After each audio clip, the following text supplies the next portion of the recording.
Hi, I'm Annie Botticelli, and this is the Storyteller Forecast for Capricorn for November 2015. I am trying on a new format that includes individual readings for each of the signs, as well as an additional general astrology video.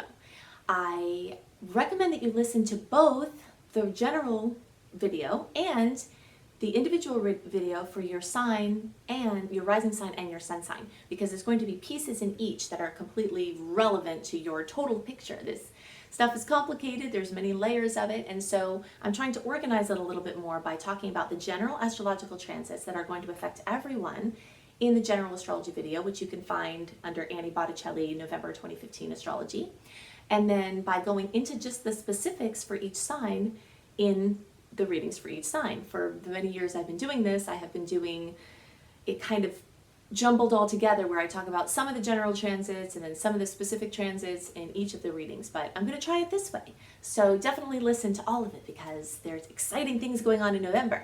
Check out my website, aspiritualspark.com, where you can see my growing list of self-development tools, including my 28-day virtual coaching program called Shine, which is available on a sliding scale. And definitely while you're there, sign up for my free email newsletter, which makes you part of my community. And one of the perks that comes along with that is a astrological write-up I do for the month ahead. So you have a written version of the things that are going to be going on. Okay, so let's talk about Capricorn in November. We've got clusters of energy in the 8th, 9th, 10th, and 11th house. For you early and middle degrees, that cluster is mostly concentrated in the 9th, 10th, and 11th houses. For you later placements, it's more in the 8th, 9th, and 10th houses, with the 11th house energy coming for you. And we'll talk about what those houses indicate.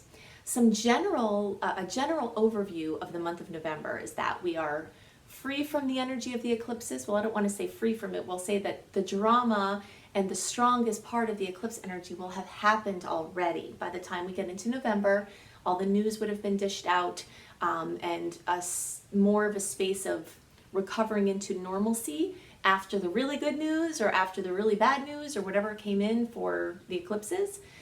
That is starting to balance out in November. Also, we have no more personal planets retrograde, which is the first time in like 6 months that this is going on. So you've got basically all green lights for the first 3 weeks of November to do whatever, pretty much everything and anything. And I go into more detail about that. It's a wonderful shining moment in the stars in the general video. So let's talk about this 5-point system. That's what I'm going to try on here for the individual readings, where we've got the Sun, Mercury, Venus, Mars, and the Moon, and we're going to talk about where they are for Capricorn in November. So the Sun is going to be affecting the 11th and 10th houses for all of you at some point this month. For you later degree placements, you might still have a little bit of energy of the Sun being in the 9th house, but you're eventually going to get it to come into the 10th and 11th house, so make sure you pay attention either way, because what I'm about to talk about is going to affect all of you just with a staggered timeline. The Sun represents what we want, our desires, what makes us sizzle, what makes us feel vibrant. It's also like a spotlight. So wherever it shows up in the chart, it's like this giant spotlight moving around. So that spotlight brings warmth, it brings focus, it brings energy.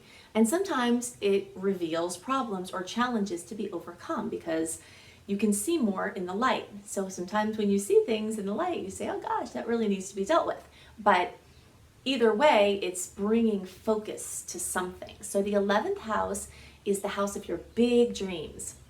Not the ones you have at night, but the ones that sometimes you might be hesitant to tell someone because they're that big. Those dreams, not like your small ones, but your really big ones. So when the Sun moves into this area of your chart, it's very exciting because this warmth, this vibrance, and the power of wishing also, wherever the Sun is involved, we have the power of wishing, comes to this energy of your big dreams. So this is a time for you to really focus on what you want, what your big dreams are, and say them out loud and write them down, just to get clear about them, because the Sun really wants to help you to bring them into a reality.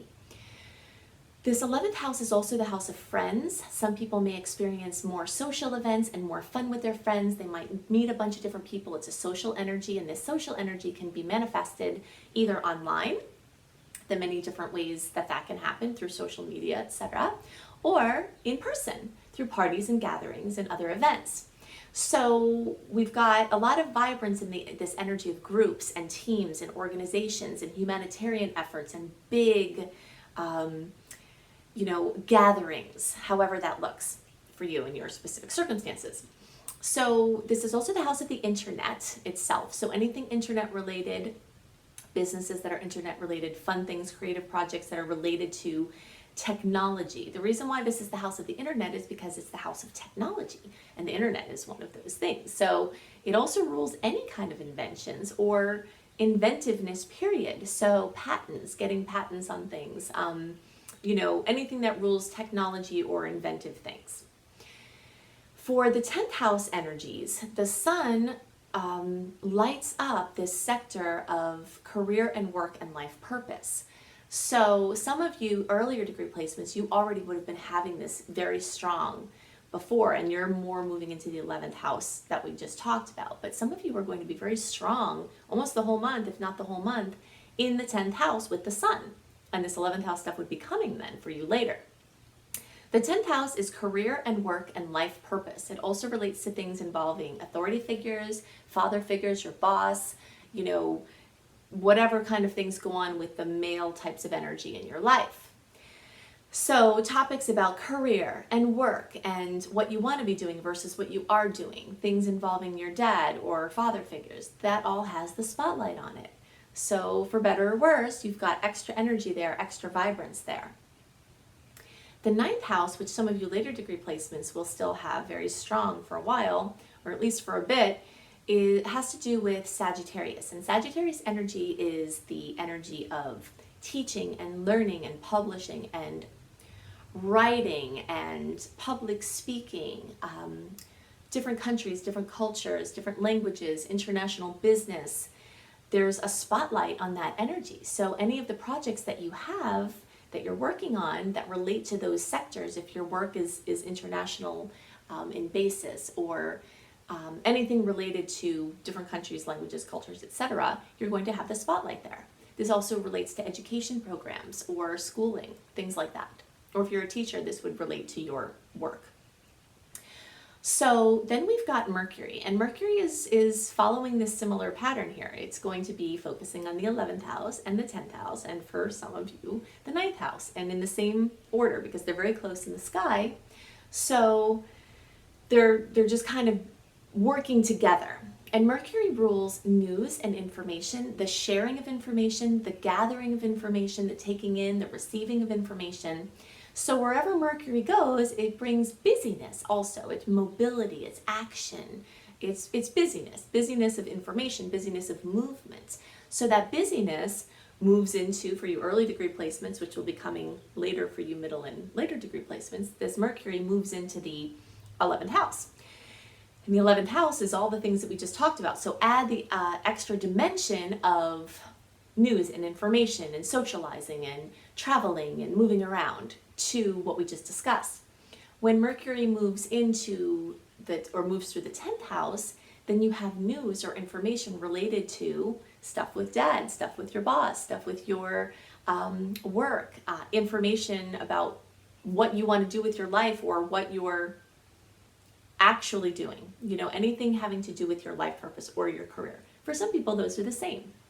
Fantastic. For some people, they're working on getting their life purpose more aligned with their work. That's fantastic too. And for some people, they're perfectly content to have their life purpose work be separate from their actual career or day job. That's fine too. The information of Mercury moving through there is bringing this busyness to all of those different versions of your circumstances.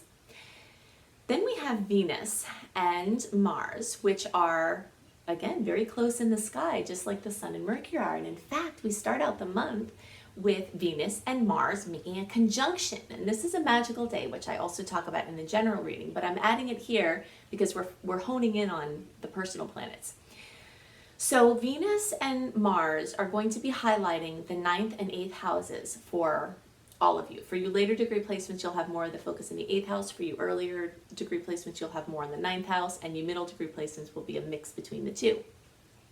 So as you get your news that comes in for the Venus and the Mars combination or conjunction, you're going to have that either in the 9th or 8th houses. So whenever two planets get together, they amplify the effects or the energy of each other. And these are the star-crossed lovers that are always trying to get at each other in the sky.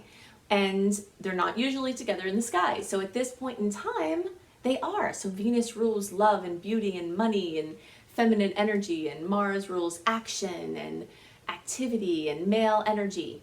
And they come together, and it's a magical moment. So the days around November 2nd can bring good news in that ninth house. So for those of you who are traveling during that time, especially to different countries or a place involving something that you're doing other ninth house related, so the teaching and the learning and the writing, publishing, etc., you could have really awesome romantic interactions on that time, or one interaction or something meaningful that happens romantically, either for the people who are attached or the people who are looking. That's a sweet spot at that time. And so wherever you are, that's going to be very strong. If you happen to be getting married the weekend of Halloween, October 31st, the 1st, so forth, Venus and Mars are going to be really close in the sky, and that's a really beautiful combination. So that's a plus. We like that. So wherever Venus goes in the sky, it brings or in your chart, it brings the energy of my grandma Marge. I don't know if you've heard me talk about my grandma Marge before. She's my little Italian grandma who's transitioned out of her body now, but I think of her so often.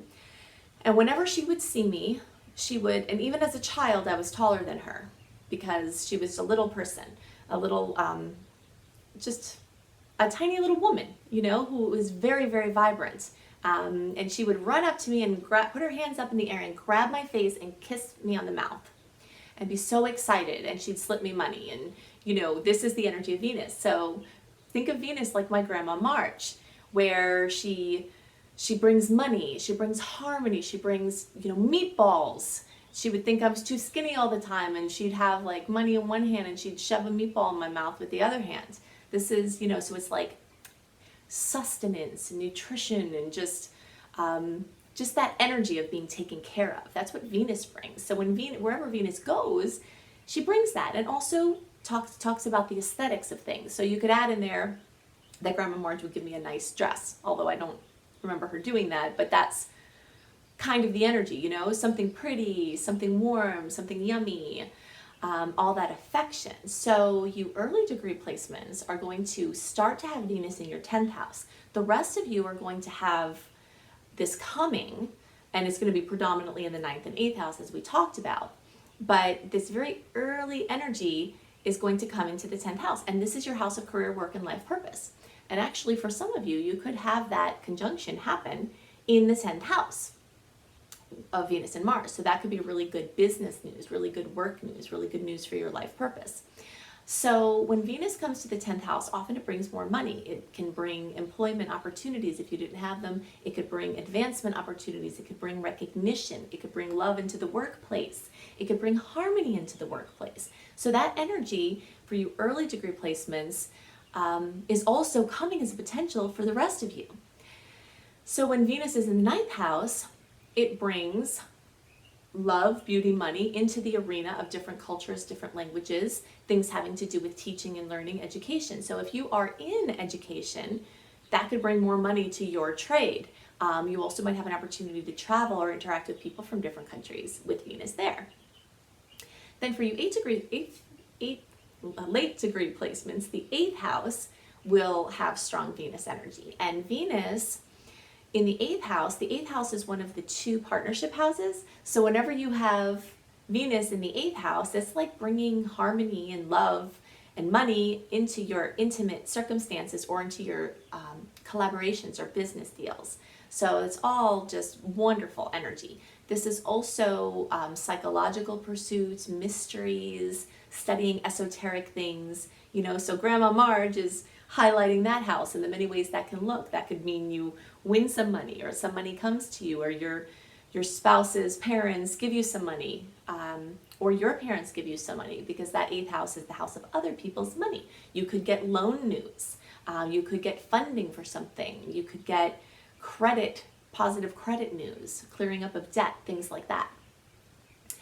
So Mars is following this similar circuit, and wherever Mars goes, it brings just action. You know, I always talk about Mars as the energy of my border collies. I have dogs that are border collies or border collie mixes, and they are very active, they are very busy, they are very hypervigilant, you know. So this energy of Mars, wherever it moves in your chart, it brings this busy activity, and you find yourself hot on something. That's how I always describe Mars, is like, you're like, wow, I'm really focused on this right now.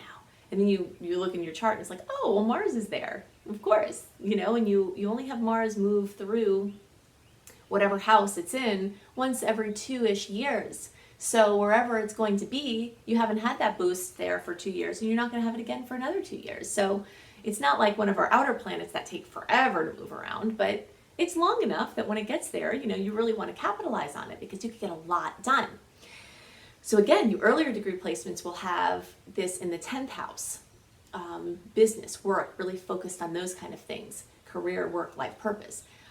Most of you are going to experience most of this transit or through November in the 9th house. Busyness, action on publishing and writing projects and teaching and learning and international business. And some of you will still have it in the 8th house, where you're still working on credit, debt, funding, things like that, collaborative efforts, shared money.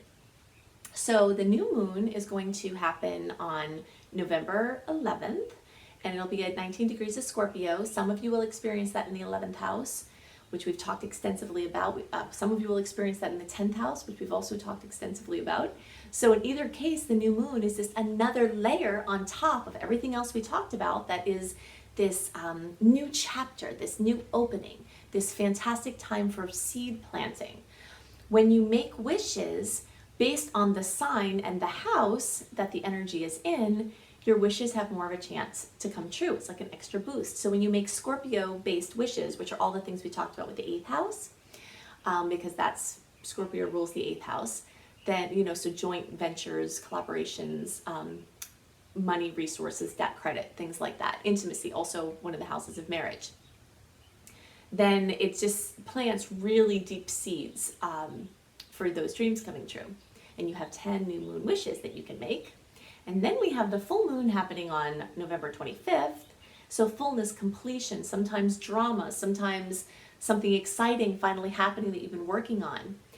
That happens for you early and middle degree placements, that will happen in the 5th house. For you later degree placements, that will happen in the 4th house. The 5th house is the house of children and creative projects, creativity. Sometimes the project you're working on is your baby. Some people who don't have kids or who do have kids, their creative projects are like their babies. And that's like this. It's just a creative energy, whether it's your actual children or things that feel like your children, something like that coming to fruition, completion. This is also the house of true love. Romantic things can show up here. The 4th house is the house of home and real estate matters. So for some of you, you'll experience it there. So I can't see what's going on in your personal chart. If you'd like to look into having a personal reading with me or one of my growing list of apprentices, go to my website, aspiritualspark.com. Definitely check out my growing list of self-development tools. I've got them very affordably priced. Many things between $16 and $26 that are powerful tools that I've tested over time with myself and other people that are super effective and can really help you change your reality. And while you're there, sign up for my free email newsletter and become part of my community and get one of my subliminal downloads instantly. And then also you'll have access to that monthly write-up that I do. Yeah, so also make sure that you watch the November 2015 Astrology, the general energies, because there's some stuff you really need to know about, some awesome stuff, some dicey things there at the end. And you can find that at Annie Botticelli November 2015 Astrology on my page. So I hope you have a wonderful November. Take care. Bye.